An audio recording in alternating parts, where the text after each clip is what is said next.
Hey y'all, welcome back to another video. I was in here getting some business done, jamming to my music while I work on some things, and I wanted to go ahead and get this information out to you. So I talked about some hair tips in the last video, and I wanted to bring you this information at the start of the new year. That way you can have these tools and tips about healthy hair at the beginning of the year, so you can start implementing some things and be able to see a difference throughout the year, right? So basically, I want to give you some 5 tips to having healthier hair for the new year. Okay, so or for life in general. Okay, so I'm a hairstylist. I've been in the beauty industry for, I'll just say 20 years at this point. So I've experienced a whole lot of things with the ups and downs of hair and hair care. And with my knowledge that I've learned in school as well as just behind the chair, I've learned that certain things work across the board. And of course, everybody is different, but some things are just true generally for everybody. Okay, so I took a few notes and I wanted to just give you these tips of things you can look for, implement, do if you're trying to have a healthier head of hair. I have locks, I do, but I have to implement these same things with my locks. Okay, so number 1 is hydrate and moisturize. When I say hydrate and moisturize, I'm meaning keeping your hair hydrated is crucial to preventing your hair from being brittle and from being dry. Using deep conditioners, doing treatments, steam hydration treatments, whether if it's going into the salon using a hooded steam, where if it is putting conditioner or a treatment on your hair, doing a plastic processing cap and letting your body heat help penetrate that conditioner into your hair, then get sit on your head for 15 to 20 minutes. That can be like a deep hydration treatment. Just remember to drink plenty of water. That helps with hydration. I'll talk about that a little later, about what we put inside our body is what comes out. What else? Doing a regular routine of hydration treatments is very important. I like to tell my clients, even in doing consultations in the salon, to get on a routine. I like to alternate protein and moisture. That's what I do as a professional inside the salon. I alternate with my clients who come in and say, I want healthier hair. I'm trying to rebuild, restore my hair.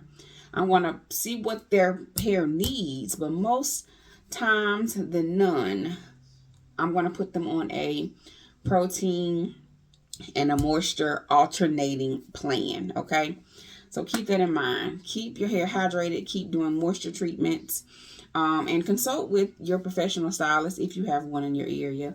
I recommend you doing that. A lot of people do things themselves, DIY, and so, but if you're having issues where you're seeing what you're doing at home isn't working, consult with a professional. That way you can at least get a good start for your hair care. Okay, the next thing would be limit your heat styling. That is hot tools, curling iron, blow dryer. Heat styling is anything you have to use a heating tool with. So if you can, not saying don't do it at all, but do not do heat every day if you can. Some people have to blow dry their hair out every day, and I understand that. But in that event, use a heat protectant, use some type of serum or something to help shield your hair from the excessive heat. I always tell people, the less you have to do heat, the better. Especially if you have chemically treated hair, being color, relaxer, perm on your hair. You want to not do too much heat because you can fry your hair. I've seen it done so many times. So the less heat you have to use or limit yourself to that, the better. But always use a heat protecting spray for sure. 3 would be using sulfate-free products. Sulfate strips your hair of its natural oils. It can cause dryness and damage to the hair. So keep in mind when you pick your products out, choose products that have that are sulfate-free. That's what I opt to use in the salon as a professional. So I, of course, would recommend that for you, as well as my clients who I consult with, using sulfate-free shampoos, conditioners. It's just more gentle and not as harsh on your hair. If you see where, if you go check your cabinet right now and you see the product that you've been using has a lot of sulfate, I'm sure you can see where your hair is more dull, it's dry, maybe even brittle, because it literally strips all of the natural oils out of your hair. The only time I recommend you doing that if you need to detox your hair for some reason. But other than that, you don't need sulfates in your product. The next one would be do regular hair trims. I have clients who hate getting a haircut, but I tell people when I consult with them, especially if it's a new client, more times than none, my new clients, they're educated, they know what is best for their hair. But if I have a person coming in that's new, they're not used to hair care most of the time. They're coming in fresh, not knowing what to do and needing a new start. So I always tell you, you have to do regular trims if you want your hair to grow. Most people want their hair to grow and flourish. So getting regular trims is going to be imperative, because the hair grows. If the hair grows and it's not trimmed or cut properly, your hair is going to split. Have you ever heard of split ends or fried or frazzled ends?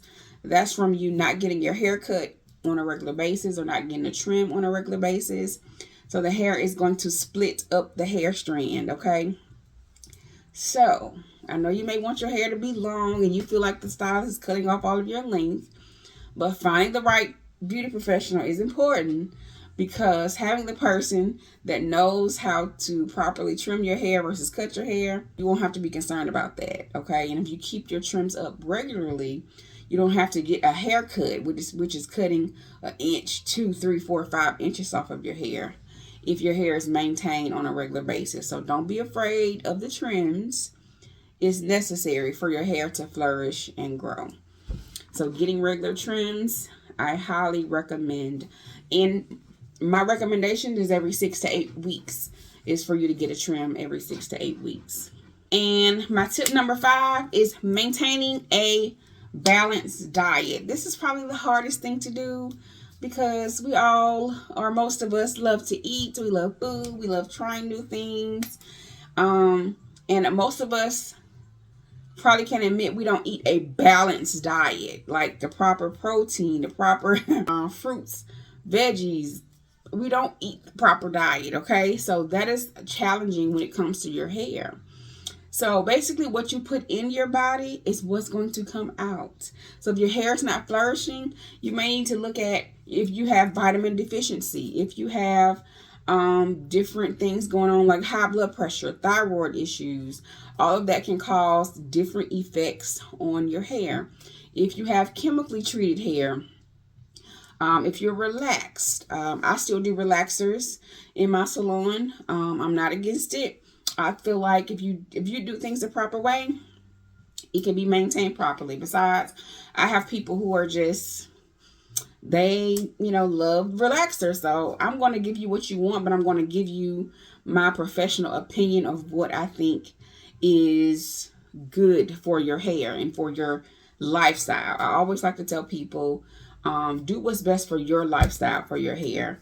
So, but going back to the balanced diet, incorporating a diet full of vitamins, minerals, iron, zinc, omega-3 fatty acids, leafy vegetables, nuts, fish, fruits.